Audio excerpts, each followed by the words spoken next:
राहुल गांधी अब अपने सरकारी बंगले को खाली करने के लिए तैयार हो गए हैं।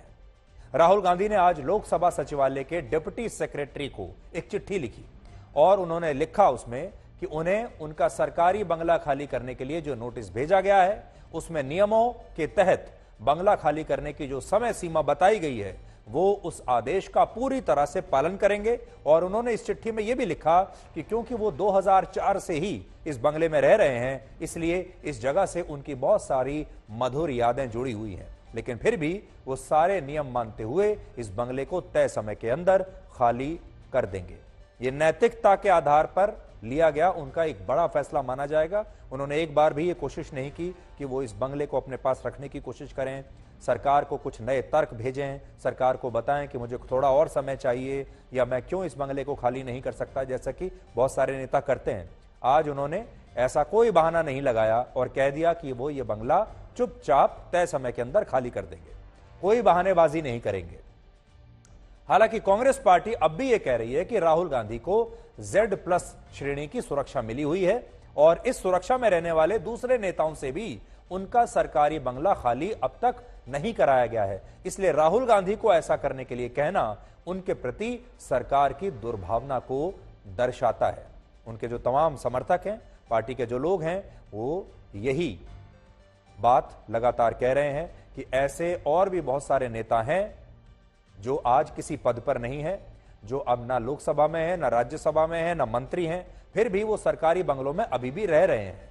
कई लोग ऐसे भी हैं जिन्हें Z+ श्रेणी की सुरक्षा मिली हुई है और उन्हें बंगला ये कहकर दे दिया गया कि उनकी सुरक्षा के लिए इस तरह के बंगले में रहना सही होगा। तो फिर राहुल गांधी को ही क्यों निकाला जा रहा है? और आज भी सरकार से हम ये भी कहना चाहेंगे कि अगर सरकार को निष्पक्ष रहना है और निष्पक्ष दिखना है तो उसे ऐसे तमाम नेताओं से भी सरकारी बंगले खाली करने के लिए कह देना चाहिए जो संसद की सदस्यता समाप्त होने के बाद भी इन सरकारी बंगलों में लंबे समय से अभी तक रह रहे हैं। अब इस सवाल पर आते हैं कि अगर राहुल गांधी को अपनी संसद की सदस्यता समाप्त होने के बाद नियमों के तहत सरकारी बंगला खाली करना पड़ रहा है तो फिर इसे कुर्बानी के चश्मे से क्यों देखा जा रहा है?